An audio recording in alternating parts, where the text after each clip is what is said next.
요한계시록 1장 4절 5절.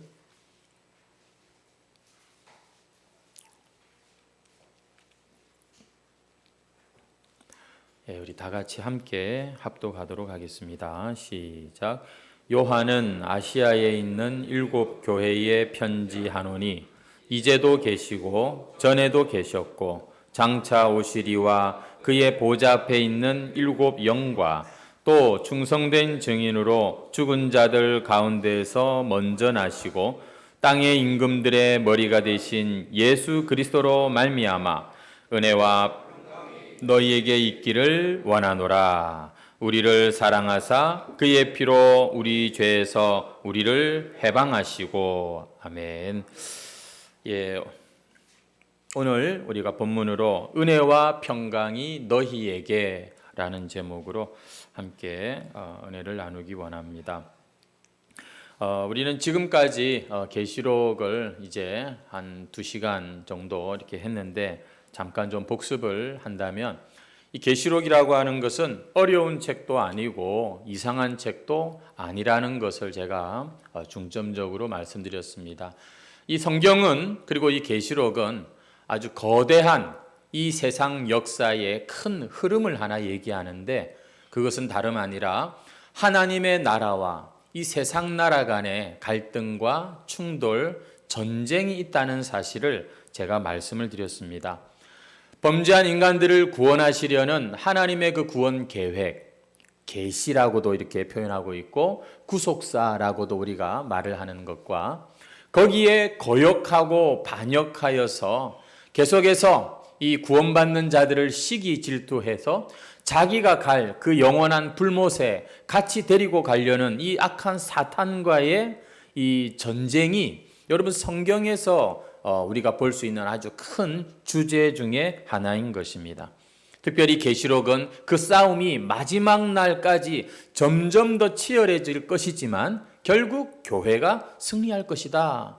이것을 보여주는 게 바로 이 계시록이 우리에게 보여주는 큰 흐름이고 주제입니다. 그것만 우리가 붙들고 가도 계시록은 그렇게 어려운 성경이 아닌 것이죠. 그래서 여러분 옛날에도 그랬고 지금도 마찬가지고 아무리 세상이 힘들고 어렵고 사람들이 주를 떠나는 그런 시대가 온다 할지라도 여러분의 그 주님을 향한 마음이 흔들리지 않고 신앙생활을 변함없이 그렇게 교회를 지키는 자들, 그들이 마침내 그 승리의 자리에 주님과 함께 서게 될 것이다. 이런 내용이 계시록의 주제가 되는 것입니다. 지난 시간에는 특별히 하나님께서 반드시 이루실 그 하나님의 구원의 계획, 계시, 말씀, 그 복음을 교회에 맡기셨다는 이야기를 좀 나눴습니다. 그래서 여러분, 교회에는 사명이 있는데요. 그건 다름 아니라 바로 하나님의 이 말씀을 잘 지키는 것입니다. 하나님의 이 비밀의 계시의 말씀을 잘 감당하는 것이 교회가 하는 일이에요. 그러면은 목사님만 열심히 말씀을 연구하고 준비하고 가르치면 되겠네 싶지만 제가 지난 시간에 여러분과 나눈 것처럼 이것은 교회에 맡겨진 사명이에요. 그래서 여러분, 목사는 열심히 교회 설교를 준비하고 전해야 되고요. 또 여러분들은요, 그 말씀에 진심으로 반응하셔야 되는 거예요. 정말로 그 하나님의 말씀을 아멘으로 받아들이고 여러분의 영혼의 양식으로 삼고 삶에서 그것을 실천하려고 애를 쓸 때 우리의 신앙은 살아있게 되고 유지가 되고 승리하기도 하는 것이에요. 말씀에 여러분이 이 우선권을 두지 않고 자꾸 이렇게 세상 사람들처럼 다른 것에 더 우선순위를 두는 것을 성경은 우상숭배라고 말하는 거예요. 여러분, 하나님을 가까이 하고 싶으십니까? 하나님의 말씀을 가까이 하시는 거예요. 하나님의 그 말씀을 가슴에 새기고 그 말씀대로 살아보려고 애를 쓰고 몸부림치는 게 그게 하나님을 우리가 믿는 삶의 모습이 되는 것이죠. 죽음이 있는 곳에 독수리가 몰려든다는 말씀 제가 지난주에 함께 나누었죠.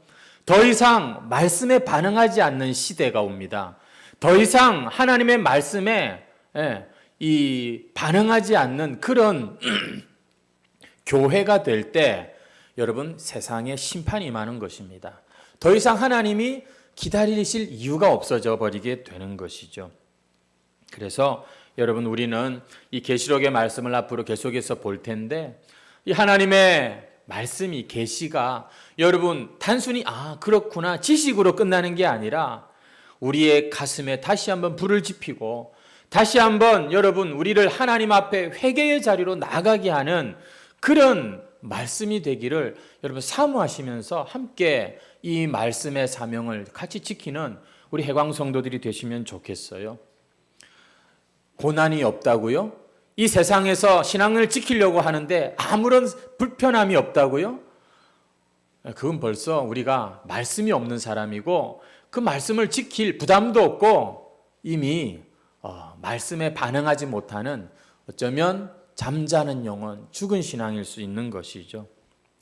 여러분, 여기까지가 계시록에 여러분 성경에는 아마 표제 이렇게 나올 수도 있고 서언 이렇게도 나올 수가 있는데, 이 계시록의 지금 이 앞부분입니다. 옛날에는 책이 이런 책이 아니라 두루마리로 돼 있다고 말씀드렸죠. 그래서 지금까지 앞부분이 책의 제목이고 어떤 책을 이렇게 소개하는 그런 이 제목과 같은 내용이라면, 오늘 우리가 생각할 것은 이제 이 계시록은 편지로 기록된 말씀인데 이 편지의 인사말 부분이라고 할 수가 있겠습니다. 특별히 그 인사말 중에서도 이 앞부분과 뒷부분만 가지고서 여러분과 함께 말씀을 나누려고 합니다. 그래서 한번 보시면은 다시 4절을 보시면, 요한은 아시아에 있는 7 교회에 편지하노니, 그리고 저 5절에 가시면은 은혜와 평강이 너희에게 있기를 원하노라. 이게 사실 지금 계시록을 지금 이제 기록하는 요한이 그 계시록을 받고 있는 그 교회, 수신자 7 교회를 향하여서 지금 이렇게 인사하는 겁니다. 축복하는 그런 내용인 것이죠. 여러분, 편지 써보셨죠? 편지는 지금이나 옛날이나 어떤 형식을 갖추고 있습니다. 보통 편지 어떻게 시작하시죠? 보고 싶은 누구에게, 친애하는, 존경하는 아무개에게, 이렇게 우리가 먼저 편지를 받는 사람을 씁니다. 그리고는 쭉 이렇게 나가는데, 이 계시록을 쓸 당시에는 그 순서가 좀 바뀝니다. 제일 먼저 편지를 쓰는 사람이 먼저 기록이 되어 있어요. 그래서 요한은 하고 이렇게 먼저 누가 이 편지를 쓰는지가 나와 있고요. 그 다음에 곧바로 받는 사람들의 이름이 나옵니다.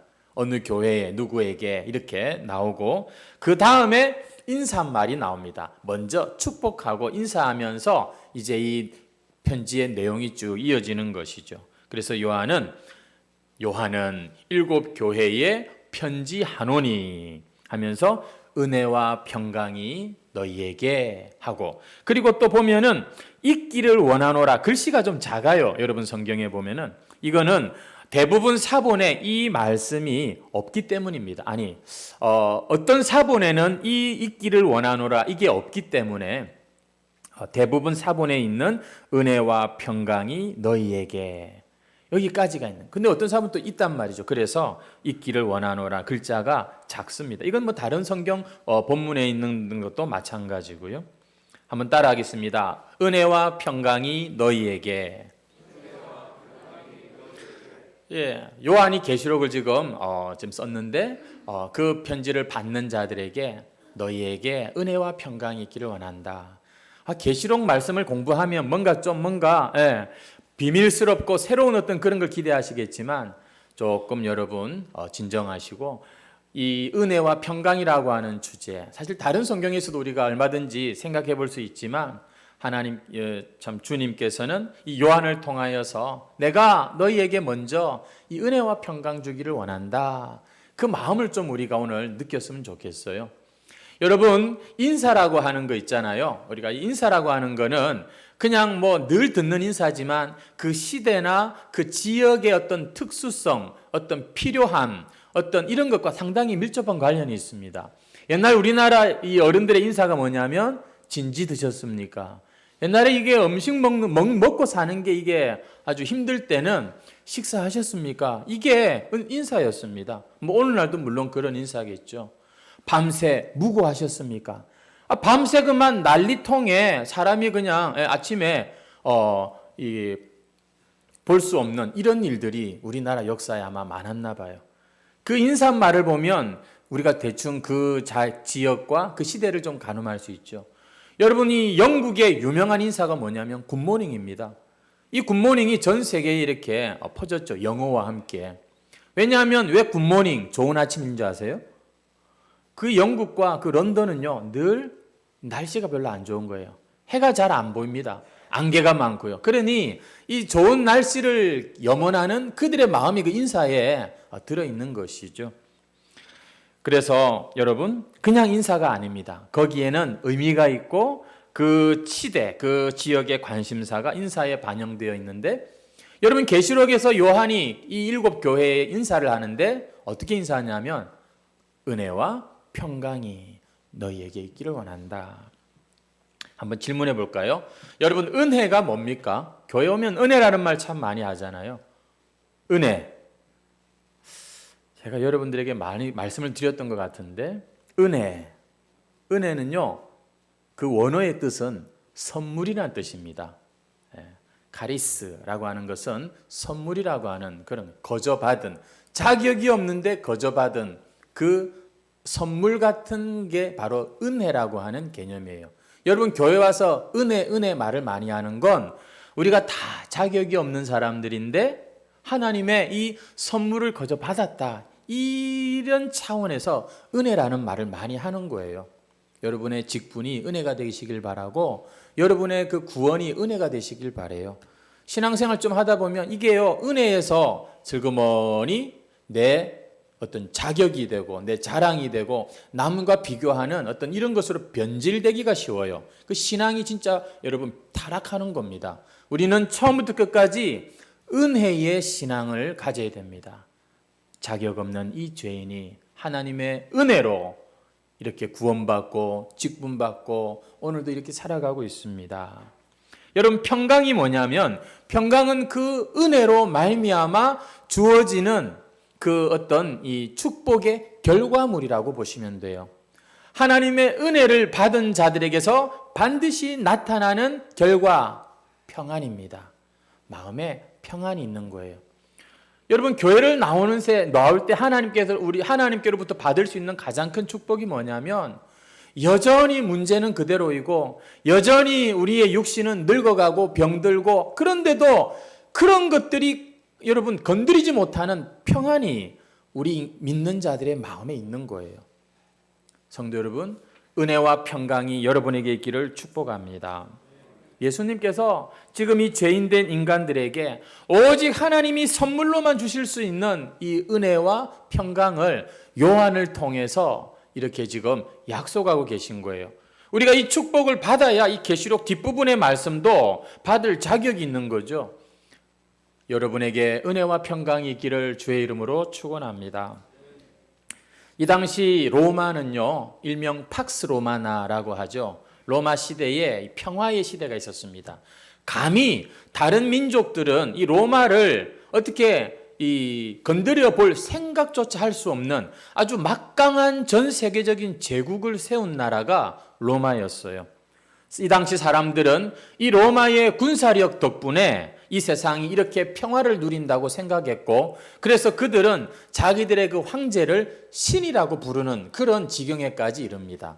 이 시대가 바로 계시록이 기록된 AD 90년경 이때가 바로 그런 시대였어요. 황제를 신이라고 부르는 바로 그 황제 숭배 사상이 만연하던 그런 때였죠. 하지만 이런 평화는 참된 평화가 아니었죠. 나라와 민족 간의 전쟁은 잦아 줄어들었는데 오히려 이 하나님의 나라와 이 세상 나라, 이 로마와의 전쟁은 더 치열해졌기 때문에 그 어느 때보다도 이 로마 팍스 로마나 시대, 이 평화의 시대에 수많은 순교자들이 나오게 됩니다. 이 로마의 황제 중에는 마르쿠스 아우렐리우스라고 하는 철학자도 있었어요. 그 사람이 쓴 유명한 책도 있죠. 그런데 여러분 그 황제 때 참 많은 기독교인들이 목숨을 잃습니다. 왜냐하면 진정한 평화가 아닌 거예요. 그냥 어느 한쪽에서의 일방적인 평화였던 것이지, 그 식민 지배하에 있는 사람들, 자기들과 좀 다른 사람들은 가차없이 제거해버리는 그런 평화였죠. 여러분, 이게 진정한 평화가 아니죠. 약한 자나 나와 좀 다른 자들도 같이 공존하는 것이 그게 참 평화 아니겠습니까? 그냥 싹쓸이 그냥 정리해버리는, 그래서 평안하다? 여러분, 그것은 거짓 평안입니다. 이런 핍박 가운데, 이런 거짓 평안 가운데 있는 교회를 향하여서 요한이 지금 이 편지를 보내는데, 그 인사가 은혜와 평강입니다. 정말 하나님의 은혜가 필요하고 평강이 필요한 그런 교회들이었기 때문이지요. 앞서 제가 은혜를 선물이라고 말씀을 드렸는데요. 여러분, 이 은혜라고 하는 것은 크게 두 가지로 우리가 나눌 수 있습니다. 여러분, 공부 좀 하십시오. 이거 알면은 굉장히 여러분 유식한 거예요. 성경에 보면은 은혜는 두 가지가 있습니다. 하나는 일반 은혜라고 하는 게 있어요. 또 하나가 혹시 뭔지 아십니까? 특별 은혜라고 하는 게 있습니다. 일반 은총, 여러분 이건 뭐냐면 하나님이 이 범죄한 인간들을 바라보실 때 당장이라도 벼락을 치고 심판을 하셔도 참 부족한데, 놀랍게도 하나님께서는 이들에게 이 죄 많은 세상을 향하여, 당신을 거역하고 등을 돌린 이 세상을 향하여 여전히 산소를 공급하시고 여전히 햇볕을 주시고 여전히 그들에게 마실 물을 주신다는 사실입니다. 이 세상은 하나님을 지금 자기들의 머리에서 빼내려고 하고 잊어버리려고 하고 지워버리려고 하는데도 하나님은 여전히 그들을 참으시면서 그들의 모든 필요들을 채우고 계시고 있다.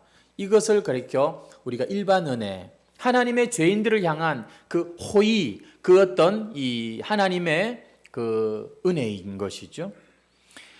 그리고 또 한 가지가 특별 은혜라고 하는 게 있는데, 그것은 뭐냐면 그 가운데 당신의 사랑하는 자들을 택하시고 그들에게 이 세상에서 주려고 하는 그런 것이 아니라 예수 그리스도의 그 십자가가 깨달아지고, 그리고는 변함없이 그 안에, 여러분 예수를 믿어도요 얼마나 넘어질 때가 많은지 몰라요. 혹시 여러분 중에 지금 넘어진 분이 계시면 여러분 너무 상심하지 마세요. 우리는 수없이 주님의 손을 내려놓았는데도 변함없이 우리 안에서 구원의 보증으로 오신 성령께서 우리와 함께 하시면서 우리를 안에서 참으시면서 우리를 지금도 이끌어가고 계시고 있다는, 여러분 이 그리스도와 성령의 놀라운 역사, 이게 바로 우리에게 주어진 특별 은혜라고 하는 것이죠. 여러분 예수 믿는다는 거 이거 특별한 겁니다. 학교 공부 많이 하고 머리가 좋다고 해서 이게 이해가 되고 깨달아지고 믿어지는 게 아니에요. 성령께서 저와 여러분 안에 오셔서 지금도 우리 안에 이 믿음을 붙들어주고 계시는 거예요. 안 그러면 우리는 벌써 세상으로 그냥 갔어도 몇 번을 갔을 사람들이죠. 성도 여러분, 이 은혜, 이 놀라운 특별한 은혜가 바로 우리에게 있는 것이고요. 이게 한 번으로 끝나는 게 아니라는 것입니다. 우리 예레미야애가 3장 22절 말씀인데요. 한번 같이 읽어보겠습니다. 같이 읽겠습니다. 시작. 여호와의 인자와 긍휼이 무궁하심으로 우리가 진멸되지 아니함이니이다. 이것들이 아침마다 새로우니 주의 성실하심이 크시도소이다. 이게 무슨 말이냐면요, 하나님의 그 은혜와 긍휼이 한 번 일회용이 아니라는 것입니다. 우리의 인생에 계속해서 부어주고 계신다는 거예요. 아침마다 우리에게 여러분 부어지고 있다라는 것입니다. 우리 주님의 그 십자가의 대속의 은혜는요, 영단번이라고 해서 한 방에 하나님께서 이루신 큰 구원의 역사지만, 그 십자가의 은혜가 우리 믿는 자들의 인생 가운데에 우리를 하나님의 그 온전한 뜻으로 인도하시는 일에 있어서는 날마다 우리에게 부어지고 있습니다. 날마다 우리에게 빛이 되고 날마다 은혜의 바람이 불어오고, 성도 여러분의 신앙생활에 여러분 이렇게 은혜는 한 번으로 족한 것이 아니라 계속해서 우리에게 여러분, 찾아오고 있는 그런 바람과 같은 것입니다.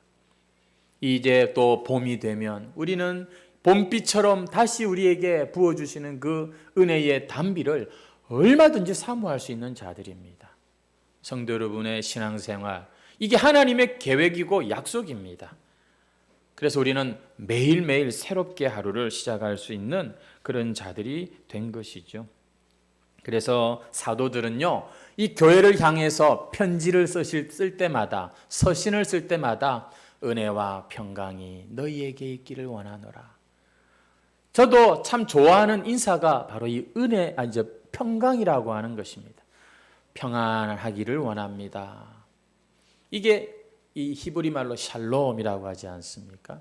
한번 우리 옆에 있는 분에게 은혜와 평강이 있기를 원합니다. 한번 인사 한번 하십시오. 아멘. 여러분, 평강이 아까 제가 뭐라고 말씀드렸나요? 은혜 받은 자들에게서 나타나는 어떤 결과로서 이 평안이라고 했지 않습니까? 여러분, 은혜를 받으면 마음이 편안해져요. 기도를 열심히 하고 일어났는데 벌써 응답받는 기도는요, 마음이 평안한 것입니다. 무슨 눈에 화려하고 뭐 굉장한 걸 우리가 봐서 여러분 그게 은혜 받은 게 아니에요. 우리의 마음이 평안해지는 것을 우리는 은혜 받았다라고 하는 것이죠. 그래서 하나님을 떠난 사람에겐 평강이 없습니다. 왜냐하면 진정한 평강은 하나님과 우리 사이가 화목하게 된 거예요. 예수 믿고 하나님과 우리 사이가 하나가 된 것을 바로 평안한 상태라고 보기 때문이죠. 이사야 48장 22절 말씀에 여호와께서 말씀하시되 악인에게는 평강이 없다 하셨느니라. 여러분, 악한 사람도 큰 집에서 살 수 있고 악한 사람도 승진할 수 있고 출세할 수 있습니다. 하지만 그 높은 자리에 있어도 그 마음에 하나님의 은혜로 부어지는 평강이 없는 거예요. 어떤 인생도 하나님을 떠나서는 이 평강을 알 수가 없습니다. 왜? 오직 예수 그리스도 안에서만 이 하나님이 주시는 평강을 누릴 수 있기 때문인 것이죠. 그래서 성도는요, 이 평강을 추구하는 사람들입니다. 이게 성도들의 축복이에요. 특권이고요. 바로 그 모습입니다. 특징입니다. 성도는요, 어디 몰래 숨어가지고서 그냥 아주 짜릿하고 가슴이 두근두근하는 그런 죄 짓는 거를 추구하는 사람들이 아니라, 하나님, 내가 이렇게 먹을 것도 많고 내가 뭐 참 이제는 여유도 있지만 제 마음에 이 공허함은 하나님만이 채우실 수 있습니다. 그래서 하나님을 찾고 하나님의 평강을 구하고 누리는 자들이, 그 사람들이 하나님의 백성들입니다. 하나님의 백성들은 그래서 이 관심사가 이 은혜와 평강이라니까요. 여러분의 관심은 어디 있습니까? 지금도 교회 나와서 이렇게 예배를 잘 드리고 계시는데 지금 이 자리에 앉아 계신 여러분의 마음속에 진짜 여러분의 관심사는 무엇입니까? 뭘 더 알고 싶고 뭘 더 원하고 계십니까? 지금 이 밤모섬에 갇혀서 보고 싶은 성도들을 보지 못하지만, 그러나 그들을 향하여서 이 요한이 뭐 하고 있냐면 은혜와 평강이 너희에게 있기를 원한다. 아니, 지금 그들에게는 목숨을 구하고 이 감옥에서 나오고 지금 신앙의 자유가 생기고 이런 것 아니겠습니까? 맞습니다. 하지만 그 모든 것보다도 사도 요한이 또 주님께서 지금 그들에게 주기를 원하시는 축복은 바로 은혜와 평강이라는 것이죠. 여러분, 우리에게는 참 눈에 넣어도 아프지 않을 사랑하는 자녀들이 있지 않습니까? 여러분의 자녀들을 생각하면 다 부모들은 기도하는 마음이 될 수밖에 없죠. 여러분, 그런데 자녀들을 위해서 기도할 때 어떠세요? 정말로 여러분의 자녀들에게 무엇을 위하여 기도합니까? 우리 자녀가 좀 잘 풀렸으면 좋겠습니다. 우리 자녀가 참 좋은 배우자 만나서 결혼하면 좋겠습니다. 저는 그걸 저도 부모된 사람으로서 이게 우리 부모의 마음이에요. 근데 이건 불신자들도 똑같이 가지고 있는 인간적인 그런 부모의 마음이죠. 여러분, 성도가 되고 하나님을 알게 되면, 이 세상을 이제는 믿음의 눈으로 보게 되면 우리는 자녀들을 위하여서 하나님, 이 아이가 하나님의 은혜를 깨닫게 해달라고, 하나님의 은혜가 떠나지 않는 인생이 되게 해달라고, 하나님, 이 내 자녀가 주님의 그 평강으로 저 직장 생활, 저 학교 생활 잘 감당하게 해달라고, 여러분, 이 주님의 은혜와 평강을 가지고서 우리 자녀들을 위해서 기도하게 되는 것이죠. 그래서 야고보 사도도 교회를 향하여서 너희에게 내가 문안한다. 그 문안이 뭐냐면 은혜와 평강입니다. 베드로 사도는 역시 성격이 또 좀 그래서 그런지 은혜와 평강이 너희에게 많을지어다 이렇게 인사하는 것을 볼 수 있습니다. 사도 바울도 사도 요한도 항상 교회를 향하여서 인사를 하는데 은혜와 평강이 너희에게 있을지어다. 우리 한 번 더 인사하시죠. 옆에 있는 분들에게 은혜와 평강이 오늘도 내일도 항상 가득하시길 원합니다. 인사하십시다. 아멘. 은혜와 평강이 여러분의 인생에 늘 함께 하시기를 주의 이름으로 축원합니다. 특별히 요한이 지금 이 7교회를 향하여서 편지를 했는데요. 이 7교회는 그 당시 소아시아, 지금의 터키 지방입니다. 이번에 지진으로 고생하는 저 땅입니다. 그 땅에 있는 지역 교회들입니다. 에베소, 서머나 이 모든 교회들이 다 그 지역에 있는 교회들이에요. 시계 반대 방향으로 쭉 돌아가는 순서대로 그렇게 이 계시록을 회람하기 좋도록. 근데 그 소아시아 지역에는 그 7교회 말고도 골로새 교회가 있었고 히에라볼리 교회, 밀레도 교회, 다른 교회들도 많았어요. 근데 왜 7교회만 지칭할까요? 여러분, 성경에서 7이라고 하는 숫자는 완전수 그리고 전부를 의미합니다. 그런 차원에서 이 7교회를 딱 이렇게 지칭한 것은 사실은 모든 교회를 의미하는 그런 이 숫자가 되는 것입니다. 초대교회 때뿐만 아니라 그 소아시아 지역에 있는 교회만 아니라 오고 오는 모든 세대의 교회들을 향한 그런 이 편지라는 차원에서 7교회라는 그런 의미인 것이죠. 보통 우리가 7 그러면 완전수라고 하지 않습니까? 그런데 또 한 가지가 모든, 전체라는 그런 의미가 있습니다. 사실 여러분, 이 땅에 있는 지역 교회들 중에 완전한 교회는 없습니다. 여러분, 교회는요, 이 지상 천국이 결코 아닙니다. 처음에 우리가 교회를 나오면 아직 서로를 잘 모르니까 선물도 받고 관심도 주고 이러니까 좋죠. 하지만 여러분, 조금 교회 생활 이제 하다 보면 저 사람은 저게 문제구나. 저 사람은 저런 게 참 부족하구나. 흠이 보이고 별 수가 없어요. 그렇죠? 안 그렇습니까? 여러분, 우리 인생 모두가 전적으로 부패한 죄인이다 보니까 어디든지 사람 모이는 곳에 가면 잠깐 새로움이 있을지 몰라도 역시 별 수 없구나. 여러분, 그게 우리 참 인간의 이 모임들의 모습입니다. 다 보면 나중에는 다 자기중심적이고 자기만 옳고 남은 틀렸다고 그렇게 생각하고 고집하는 여러분, 이 공동체, 이 모임. 그래서 어떤 분들은 싫다, 그냥 혼자서 편하게 그냥 여기저기 그런 거 다 끊어버리고 싶은 이런 마음이 생기는 분들도 계시죠.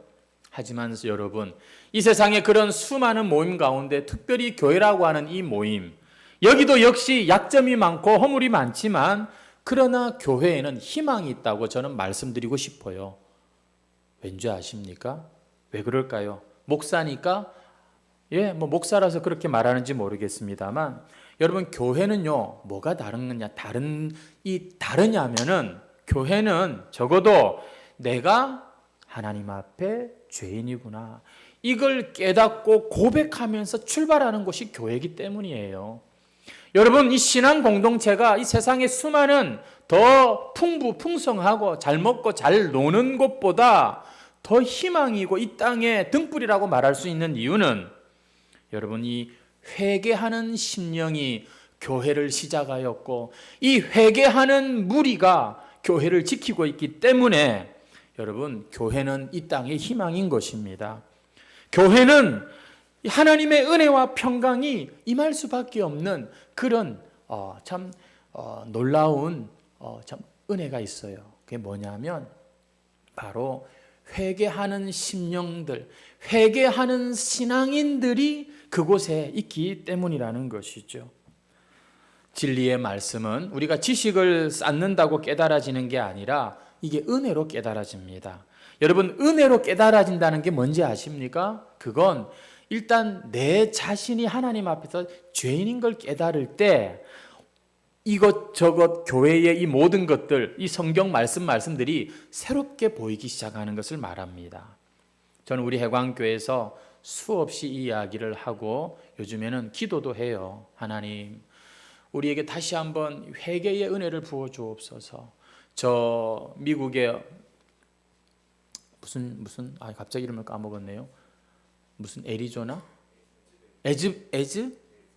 에즈베리 대학교에 지금 2주째 넘도록 그냥 늘 평범하게 시작했던 그 교회의 이 채플이, 그 대학의 채플이 지금 그치지 않고 중단이 되지 않고 계속해서 학생들이 회개하고 기도하고 그러면서 이제는 그 미국 전역에서 심지어 전 세계에서 그 소식을 듣고 그 부흥의 자리에 참여하고 싶어서 성도들이 지금 그곳에 간다는 소식을 들었습니다. 저도 유튜브로 이렇게 좀 확인을 했는데 참 그런 모습을 보면서 결국 여러분 이 부흥도 어떤 현상적인 것 그런 것을 가지고서 우리가 판단할 게 아니고요. 얼마나 그 사람들의 심령에 하나님 앞에 회개하는 역사가 이게 사실 부흥이거든요. 그것이 결국에 삶의 어떤 변화로 나오는 것이지 여기서 후련하다, 시원하다, 아주 그냥 확실하게 깨달았다 이거 가지고서 우리의 삶의 진정한 변화와 열매를 맺는 게 아닙니다. 신앙생활에 여러분 은혜는 어디에 임하냐면 그 회개하는 심령에 임한다는 것이죠. 그러므로 여러분 교회 공동체 안에서 우리 자신을 좀 더 직시할 수 있으면 좋겠습니다. 혹시 신앙생활 하다가 꼴보기 싫은 사람이 생겼습니까? 저 사람은 우리 교회 안 왔으면 좋겠다. 이런 생각이 혹시 여러분 드십니까? 쳐다도 보기 싫은 미운 사람이 혹시 생겼습니까? 그럴 수 있어요. 인간이 모이는 곳에는 언제나 다 그렇습니다. 여러분, 그때 내가 얼마나 못된 인간인가를 우리가 느낄 수 있어야 합니다. 교연에서 내가 얼마나 다른 사람을 용납하지 못하는 속 좁은 인간인가, 내가 얼마나 하나님의 은혜와 비교할 수 없는 이런 죄인인가, 이런 것을 여러분들이 깨달을 수 있다면 그 심령과 그 교회에 소망이 있는 거예요. 우리가 죄인 아니다, 의인이다 이런 소리 하지 마십시오. 똑같은 죄인입니다. 근데 그 죄인임을 깨닫는 거기에 여러분 하나님의 은혜는 계속해서 임한다는 것이죠. 세상 모임이야 말씀드린 대로 나가기 싫으면 그만입니다. 에이 안 보고 말지. 누가 혹시 말도 안 되는 소리 하면 그냥 등 돌리면 그만입니다. 하지만 교회는 주님의 피로 값주고 사신 곳이라는데 어떻게 내 마음대로 등 돌리고 그럴 수 있습니까? 우리의 믿음인데 그건 무짜란 말입니까? 여러분, 그 사람을 볼 때에 우리 자신의 이 참 한계를 볼 수 있다면 여러분 참 믿음으로 그래도 잘하고 계신다 이 말씀을 드리는 거예요. 다른 사람이 정말 너무너무 힘들다 그럴 때 그것을 내 허물인 줄 알고 하나님 앞에 회개할 수 있다면 여러분 소망이 있다. 제가 이 말씀 드리는 거예요. 어떤 분은요 교회 나와서 정말 하루도 안 빠지고 열심히 교회를 나오고 새벽기도 나오는데 나와가지고서 기도를 하는 게 아니라 저주를 하고 있어요. 하나님 심판해 주십시오. 하나님 그냥 여러분 그 참 무서운 것이죠. 그건 신앙이 아닙니다. 신앙은 왜 내가 저 사람 때문에 이렇게 답답하고 힘듭니까? 하나님 도대체 나는 뭡니까? 이러면서 십자가에서 자기를 주님과 함께 못 박는 자기를 부인하는 자가 자기 십자가 지고 예수님 따르는 자라고 주님도 말씀하셨죠. 여러분 교회는 이런 곳이 되어야 합니다. 모여라 우리끼리 한번 잘해보자. 이래서 막 그냥 나와 다른 사람들을 제거해버리는 그런 곳이 아니라 여러분 이곳에서 내가 푹 십자가에 찔려서 우리가 죽을 때 여러분 거기에 놀라운 생명의 역사가 나타나고 은혜와 평강이 임하는 것을 보게 되는 것이죠. 교회를 이런 신앙의 공동체로 만드셔야 됩니다. 마지막으로 한 가지 더 말씀드리고 싶은 것은 이 사도 요한이 사랑하는 소아시아 7교회를 향해 제일 먼저 은혜와 평강이 너희에게라고 간구하고 있는데 이렇게 하는 이유는 이 7교회뿐만 아니라 이 오고 오는 모든 세대의 지상에 있는 교회가 바로 이 은혜와 평강이 필요하기 때문이고요. 왜냐하면 예나 지금이나 교회가 속한 이 세상은요, 세상 나라는요, 절대 교회에 대해서 호의적이지 않습니다. 절대 우리의 신앙에 대해서 부러워하는 것이 아니라 여러분 이 세상의 배후에는요, 사단이 있습니다. 공중 권세 잡은 자가 있습니다. 하늘의 정사와 권세와 이 어둠의 주관자들과 우리 인간들 사회 속에서 역사하는 영들이 있습니다. 이 사람들이 이 세상의 정권자들을 세우고 문화를 만들고 그리고 여러 가지 이 세상의 그런 조직과 구조를 통해서 끊임없이 기독교를요 조롱합니다. 핍박합니다. 제가 요즘에 이렇게 드라마, 영화 한 번씩 이렇게 보면 희한하다. 요새는요 이게 트렌드예요. 트렌드. 기독교 신앙을 조롱하는 거.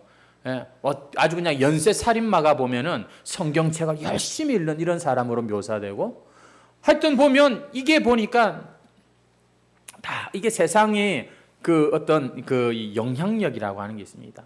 배후에 역사하는 영이 있고요. 거기에 거짓 선지자, 나중에 계시록 보면 나오겠지만 여러분 거짓 선지자가 있습니다. 이 세상의 어떤 그런 권력자들이 있는 것이죠. 그래서 여러분 우리는 이 세상 가운데 살기 때문에 은혜와 평강이 꼭 필요한 존재들이에요. 혹시 교회를 헬라어로 뭐라고 하는지 아십니까? 에클레시아라고 합니다. 에클레시아라고 하는 것은 에크가 헬라어로 바깥으로라는 뜻이고요. 이 클레시아는 에클레오라고 하는 단어의 이제 변형인데 부르다라고 하는 뜻입니다. 밖으로 불러낸 자들이 에클레시아 교회라는 뜻이에요. 무엇으로부터 불러냈느냐? 세상으로부터 불러낸 자들이 교회라는 뜻이에요. 여러분 교회는요, 그래서 세상으로부터 나온 자들입니다. 여전히 세상 속에 살지만 결코 세상과 하나가 될 수 없기에 주님이 끄집어내신 자들이 교회라 이 말이에요. 왜? 이 세상은 하나님의 진노 아래에 있기 때문에 거기 있으면 안 되기 때문에 주님께서 끄집어낸 자들이다 이 말입니다. 여러분 그래서 우리는 성도답게 살기 위해서 이 세상에 이런 이 가는 방향을 분별할 수 있어야 되는 것이에요. 여러분 우리가 진짜 성도답게 살려면 대번에 반대가 오고 핍박이 온다는 거 아십니까? 우리 지금 예성이, 경찬이 여러분 학교 가서 계약을 하고 입학을 하고 한번 신앙인답게 살아보겠다 마음 먹기 시작하면 여러분 힘들어요. 그래서 신앙의 동지가 필요하고 캠퍼스 가면 꼭 CCC나 여러분 믿는 자들과 그 이 관계를 꼭 같이 해야 되는 것입니다. 우리가 믿음대로 살려고 하면 조롱합니다. 아주 미워하고요. 핍박합니다. 그 사람이 여러분의 배우자일 수도 있고 친구일 수도 있고 심지어 교회 안에도 보면 명목상의 신자들이라고 해서 이런 말씀드려서 죄송하지만 가라지들이 이 참 신앙인들을 이것은 저 가인과 아벨 때부터 쭉 내려오는 우리 성경에서 보는 역사예요. 믿는 자들을 핍박하는 일들이 일어납니다. 여러분 핍박하는 자가 되지 말고 핍박당하는 자가 되는 게 안전한 자리입니다. 이 세상은 결국 어느 때가 되면 계시록에서 말하는 대로 짐승의 표를 받게 하려고 할 것입니다. 이게 사실은 전 세계적으로 일어날 것이고요. 그래서 우리는 깨어있지 않으면 어느새 기껏 주님께서 끄집어내놓은 세상으로 다시 들어가는 이런 일이 일어난다 이 말입니다. 뉴스 정신 차리고 보셔야 되고 영화도 정치도 우리가 깨어서 분별하지 않으면 나도 모르게 한 통속이 될 수 있다 이 말인 것이죠. 우리 로마서 12장 1절 2절을 같이 한번 읽겠습니다. 시작. 그러므로 형제들아 내가 하나님의 모든 자비하심으로 너희를 권하노니 너희 몸을 하나님이 기뻐하시는 거룩한 산 제물로 드리라. 이는 너희가 드릴 영적 예배니라. 너희는 이 세대를 본받지 말고 오직 마음을 새롭게 함으로 변화를 받아 하나님의 선하시고 기뻐하시고 온전하신 뜻이 무엇인지 분별하도록 하라. 오늘도 하나님의 백성으로 이렇게 예배의 자리를 나오시고 하나님 백성답게 살고 싶은 이런 마음과 열심을 가지고 말씀을 듣고 계신 사랑하는 성도 여러분, 우리가 이 말씀을 들을 때 이 시대의 징조를 읽을 줄 알고 분별할 줄 아는 그런 깨어있는 신앙인들이 되시기를 주의 이름으로 축원합니다. 안 그러면 우리를 슬그머니 다 끄집어 간다니까요. 제가 협박하는 게 아닙니다. 어느새 주님께서 우리를 참 구별하여 세우셨는데 오히려 이 생각하는 것이, 말하는 것이, 행동하는 것이 세상 사람이 되어버린, 잃어버린 자들, 여러분 우리가 있어서는 안 되는 것이죠. 그 물이 진흙과 더러운 것을 늘 솟구쳐내는 요동하는 바다와 같은 세상이라고 성경은 말씀합니다. 여러분 이 세상에 소망을 두지 마시고 은혜와 평강, 하나님의 그 선물 같은 그 특별한 은혜와 그리고 여러분의 삶에 늘 함께 하시는 주님으로부터 오는 평강으로 우리가 이 마지막 시대를 살아가는, 승리하는 저와 여러분 되시기를 주의 이름으로 축원합니다. 찬송 드리겠습니다.